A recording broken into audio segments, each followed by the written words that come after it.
Sachez tout d'abord que dans les derniers temps apparaîtront des gens qui vivront selon leurs propres désirs. Ils se moqueront de vous et diront « Il a promis de venir, n'est-ce pas? Eh bien, où est-il » Mais il est une chose que vous ne devez pas oublier, mes amis. C'est que pour le Seigneur, un jour est comme 1000 ans, et 1000 ans est comme un jour. Le Seigneur ne tarde pas à accomplir ce qu'il a promis, comme certains le pensent, mais il est patient envers vous, car il ne veut pas que quiconque périsse. Au contraire, il veut que tous changent de vie. Cependant, le jour du Seigneur viendra comme un voleur. En ce jour-là, les cieux disparaîtront avec un bruit effrayant, les corps célestes seront détruits par le feu, la terre avec tout ce qu'elle contient cessera d'exister. Mais Dieu a promis de nouveaux cieux et une nouvelle terre où la justice habitera. Et voilà ce que nous attendons.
Bonjour. Salut. Dis, ton projet, ça avance? Ah, pour moi, c'est super. Alors, bon courage. Salut, ça va? Très bien. J'ai réservé la salle audio 115, jusqu'à 10h. Voyons, Michel Cumming. C'est entendu, mais je dois avoir ton numéro de code. 68 59 31. J'ai dit ton numéro de code. Je croyais que tu voulais mon téléphone. Oui, c'est ça. 37 51, ça te va? Ok, ça ira. Merci. Tu surveilles mon vélo? C'est entendu. C'est sympa.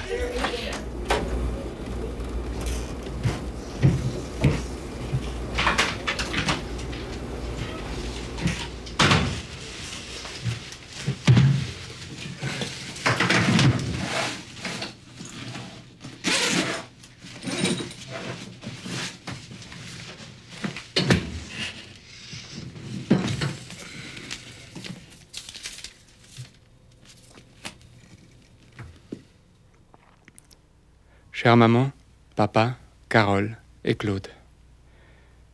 J'espère que vous allez tous bien. Je suis désolé pour ce qui s'est passé la dernière fois que j'étais à la maison. Je n'avais pas l'intention d'entrer dans un débat, seulement j'aimerais tellement partager avec vous ce qui s'est produit dans ma vie. Je ne sais pas pourquoi il est si difficile de parler de Dieu à sa propre famille. C'est comme s'il y avait une pièce dans la maison où personne n'est supposé entrer. Et si accidentellement vous entrez dans cette pièce et que par hasard quelqu'un d'autre y arrive à votre suite, Alors vous êtes tous les deux obligés, par quelques règles tacites, de faire marche arrière aussi silencieusement et rapidement que possible. Je ne veux pas argumenter, mais je ne peux pas me retirer de cette pièce. Je vous aime trop. C'est pourquoi j'envoie cette cassette. De cette façon, vous pouvez entendre ce que je désire vous dire, sans vous sentir mal à l'aise d'être avec moi dans cette pièce. Car vous pouvez arrêter la cassette quand vous voulez. De toute façon, je veux que vous sachiez que je vous aime. Et c'est pour cette raison que je procède ainsi. Avec toute mon affection, Michel.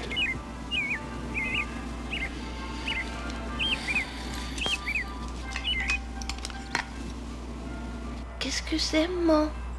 Une cassette de Michel. Michel joue dans un groupe?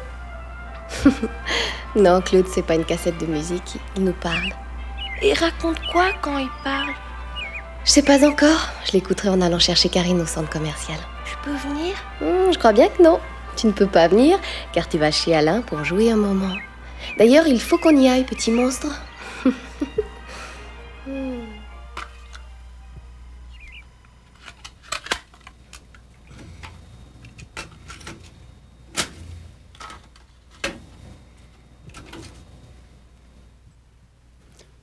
Test, test, 1, 2, 3. Allô? Allô? Test, test, 1, 2, 3.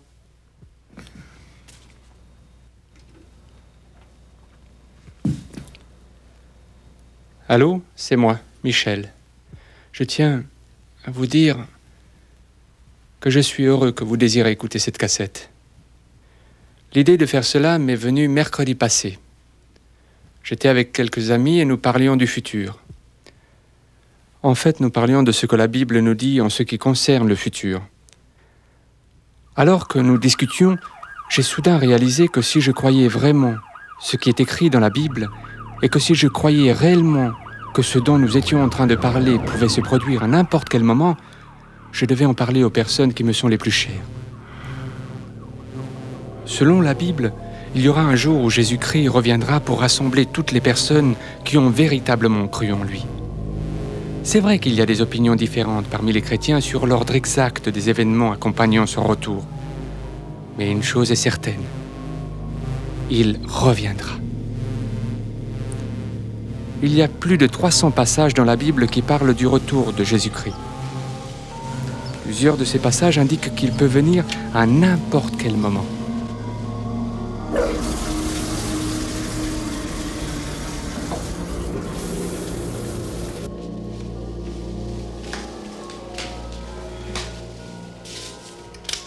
Attention, attention, une nouvelle d'une gravité exceptionnelle vient de nous parvenir.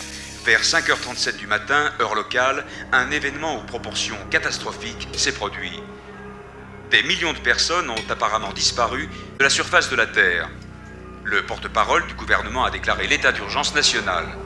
Nous cédons maintenant l'antenne à Bob Lawson en direct de Terre. Steve, je n'ai jamais rien vu de pareil. D'ici, on dirait un champ de bataille. Actuellement, nous nous approchons avec précaution du centre de la ville.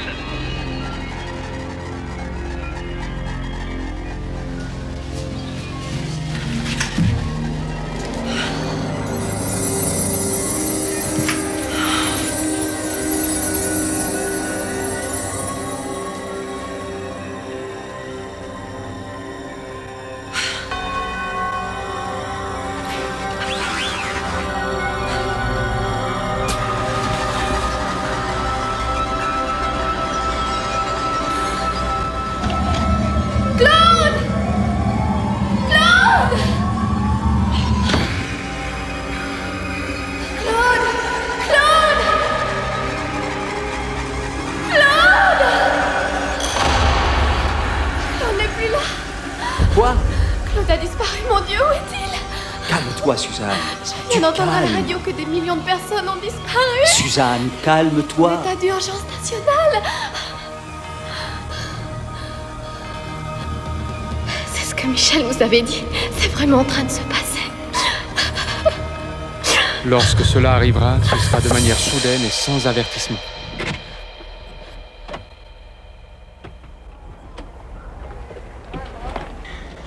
C'est ok? Oh, c'est sûr, j'écoutais une cassette. Ah, alors tu étais sérieusement captivée? Vous êtes bien amusées, les filles? Oui. Veux-tu de la confiture? Voilà. Merci. On a reçu une cassette de Michel aujourd'hui. Ah oui? Mais pourquoi? Nous parle de la fin du monde. La fin du monde? Écoute, Claude, tout ça, c'est des histoires, la fin du monde. Mais comment peut-on le savoir?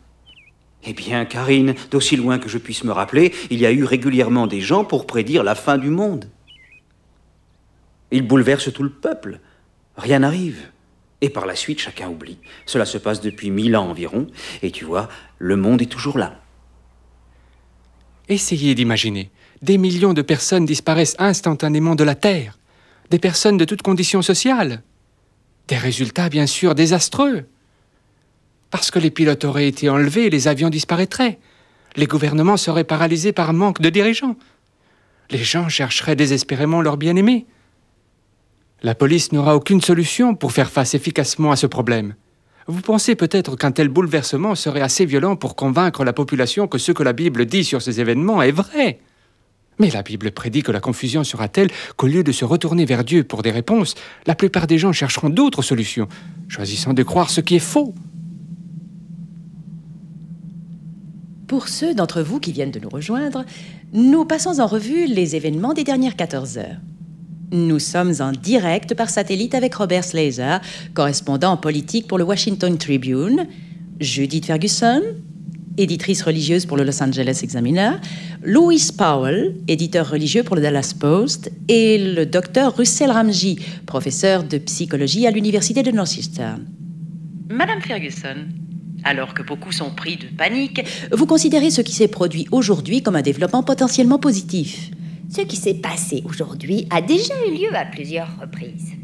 Certains ont avancé que l'évolution de la vie humaine est le dessein d'une force supérieure et qu'à certains stades du processus évolutionnaire, la vie humaine a été guidée dans son développement au travers de sauts quantiques. Alors que nous étudions ces passages qui s'inscrivent dans le processus évolutionnaire, nous trouvons qu'ils sont toujours précédés d'un programme sélectif et aussi éliminatoire. Je crois bien que c'est ce que nous avons vécu aujourd'hui. Et que nous sommes véritablement contraints de constater que nous sommes au seuil du nouvel âge dans l'évolution de la vie humaine, c'est sûr. Et quelle est votre position, Monsieur Powell? Je crois que ce que nous avons vu aujourd'hui est le retour de Jésus-Christ pour son Église. Et selon la Bible, ceux d'entre nous qui ont été laissés vont passer par une épreuve indescriptible, épreuve comme le monde n'a jamais connue. Madame Ferguson, vous êtes d'un avis différent. Voulez-vous répondre?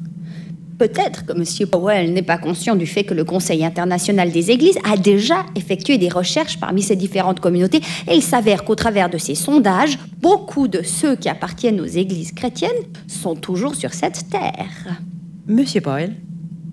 Lorsque je parle de son Église, je ne veux pas dire ceux qui ont leur nom dans les registres d'une Église. Je veux parler de ceux qui ont véritablement placé leur foi en Jésus-Christ pour leur salut. Louis, si c'est ce que vous croyez, alors pourquoi êtes-vous toujours ici? Excusez-moi, Monsieur Powell. Pour quelques minutes, nous faisons une pause destinée à une courte annonce publicitaire. Ces derniers jours, une performance stupéfiante a défrayé la chronique pendant près de 24 heures. Cette performance est due à la grande qualité de nos produits. C'est le meilleur de tous les additifs testés.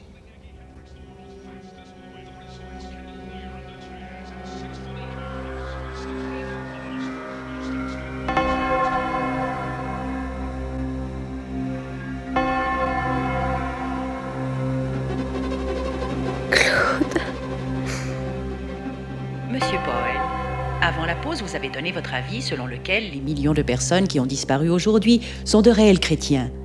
Si cela est vrai, Madame Ferguson a alors avancé une très bonne question. Pourquoi êtes-vous toujours avec nous?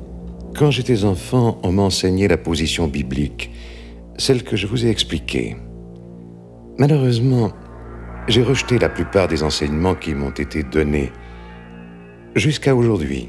Et aujourd'hui, est-ce que vous avez une autre opinion? Oui, c'est cela. Par simple curiosité, Monsieur Powell, où tout cela nous conduira-t-il? Comme je l'ai dit, Je pense que nous sommes condamnés à entrer dans un temps de souffrance et de tribulation, tel que le monde n'en a jamais connu. Beaucoup de chrétiens croient que cette période durera 7 ans. À la fin de cette épreuve, Jésus-Christ reviendra avec son Église pour gouverner et juger le monde. Ceux qui seront restés fidèles au Christ seront sauvés, et ceux qui auront rejeté le Christ seront jugés en conséquence. Pour répondre à votre question, je suis terrifié car je sais ce que je vais vivre lors de ces 7 prochaines années. Mais avec toute mon expérience, j'ai l'intention de persévérer pour rester fidèle à Christ. Docteur Ramji, nous ne vous avons pas entendu. Madame Anderson, je pense que c'est tout à fait irresponsable de la part de M. Powell d'exprimer sans réserve et avec fatalisme une telle opinion, en considérant ce que nous avons expérimenté. Il n'est pas inconcevable qu'une large portion du monde... Suzanne Cummings est-elle là? Oui, elle est là. Qui appelle? C'est Bill Shriver de Golden Hawks. Jackie, je réponds. Madame Cummings, Bill Shriver de Golden Hawks. Oui. J'appelle au sujet de vos parents. Madame Cummings, nous confirmons que votre mère et votre père étaient parmi les 19 résidents qui ont disparu ce matin. Je suis désolé, Madame Cummings. Cette journée a été difficile pour nous tous. Si cela vous convient, comme je l'ai suggéré aux autres familles des disparus, je vous rencontrerai dans quelques jours pour parler de cela plus en détail. Oui. Merci. Merci, Madame Cummings. Je vous appelle dans quelques jours. Au revoir. Merci.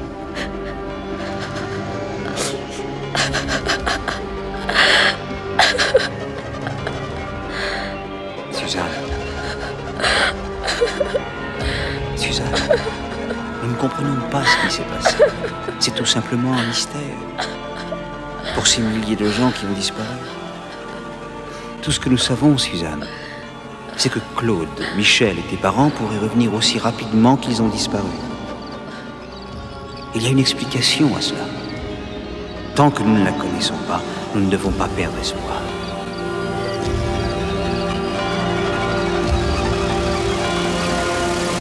Bonne nuit, papa. À demain matin. Bonne nuit, Karine. Bonne nuit, chérie. Faites beaux rêves. Je t'aime. Je t'aime aussi.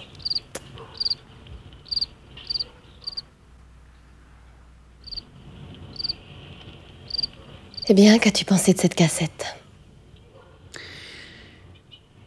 Je pense que la meilleure chose à faire, c'est tout simplement de ne pas insister. Il traverse un moment de découverte de lui-même. Il explore de nouvelles idées. Et si nous lui disons comment penser, il s'éloignera encore plus.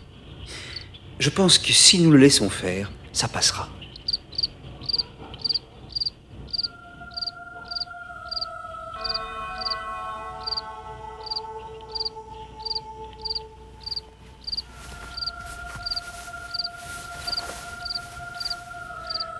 Je réalise que ce que j'ai dit sur cette cassette peut sembler incroyable. Mais tout se résume à ceci. Jésus a promis qu'un jour, il reviendra sur cette terre.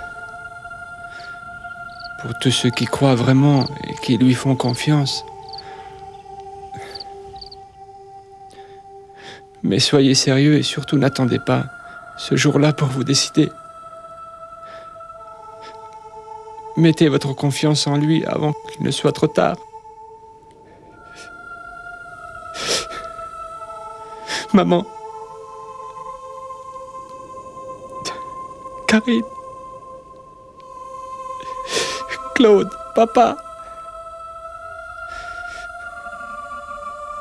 Surtout ne vous fâchez pas.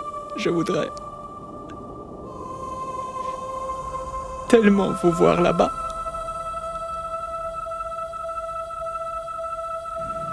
L'autre nuit, j'ai eu un rêve. Nous étions tous dans un immense aéroport. Nous attendions notre avion. Mais ce n'était pas un avion ordinaire. Cet avion était en partance pour le ciel. Papa, tu étais au téléphone occupé par tes affaires. Maman, tu lisais un magazine. Karine, tu écoutais ton Walkman et tu écrivais une lettre. Et Claude coloriait. Je lisais l'horaire des arrivées et des départs des vols. Soudain, j'ai remarqué que nous devions embarquer pour notre vol.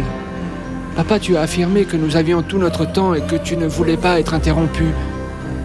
Maman, tu m'as répondu que papa était conscient de la situation et que nous ne partirions pas sans lui. J'ai commencé à penser que j'avais peut-être commis une erreur. Alors j'ai couru contrôler l'écran. J'avais raison. Soudain, j'ai senti une présence au-dessus de mon épaule. J'ai levé les yeux et j'ai vu grand-mère et grand-père. Ils me regardaient et ils me faisaient signe de venir. Je savais que je n'avais pas de temps à perdre, mais je savais aussi que si je partais, je ne vous reverrais plus jamais. Je me suis retourné pour regarder grand-mère et grand-père. Ils étaient partis. Soudain, j'ai compris. Chacun d'entre nous doit se décider. Notre choix n'est valable que pour nous. C'est bien ainsi, le choix dépend de chacun, c'est sûr. J'ai couru vers la porte. Alors que je m'approchais du service de sécurité, j'ai pensé laisser mon sac derrière moi pour gagner du temps. Puis j'ai pensé non. J'utiliserai ces quelques secondes pour un dernier regard à ma famille. Vous ne saviez même pas que j'étais parti. Alors j'ai vu Claude. Il regardait autour de lui et je savais qu'il me cherchait. De tout mon cœur, je lui ai fait signe de venir. Il a couru vers moi, puis il a hésité. Il a regardé derrière lui comme s'il réfléchissait à ce qu'il était vraiment en train de faire.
De mon rêve pénible. Mais sans aucun rapport avec la réalité, qui me plongera dans une grande souffrance. J'ai vu chacun d'entre vous s'approcher de la fenêtre, à l'intérieur de l'aire d'attente.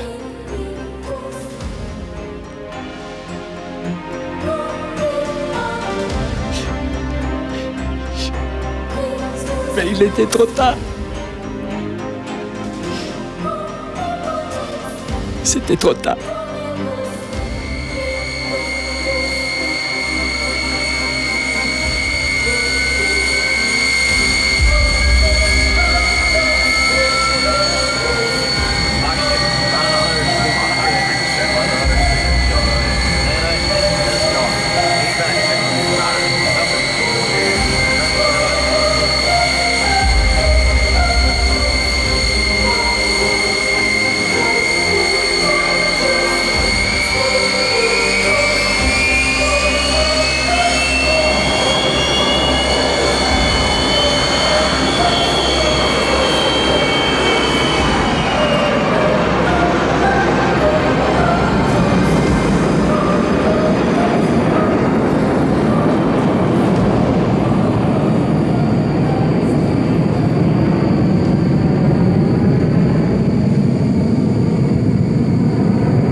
fin du monde?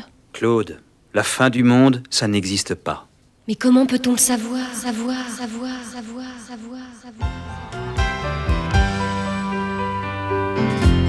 I need to say these things 'cause I love you so, and I'm sorry you get angry when I say that you just don't know that there's a heaven waiting for you and me. I know it seems every time we talk I'm only trying to just make you see, and it's only that I care. I really only want just to see you there.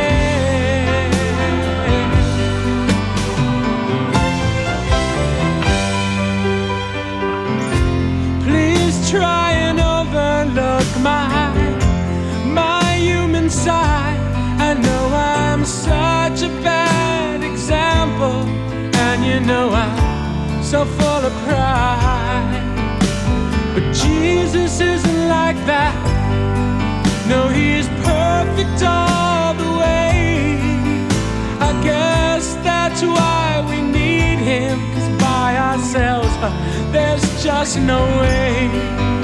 And it's only that I care.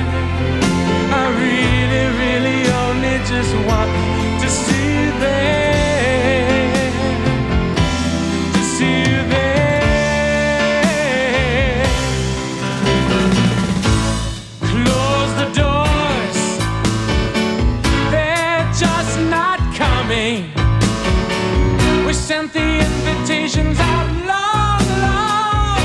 long time ago. We're still gonna have a wedding feast big enough to beat them all. The greatest people in the world just wouldn't come, so now we'll just have to invite the small. And it's only that I care. I really, really only want just to see you there.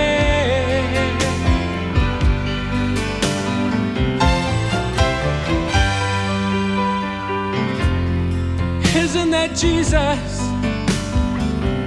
Isn't it Joseph and Mary's son? Well, didn't he grow up right here? He played with our children. What? He must be kidding. Thinks he's a prophet. Well,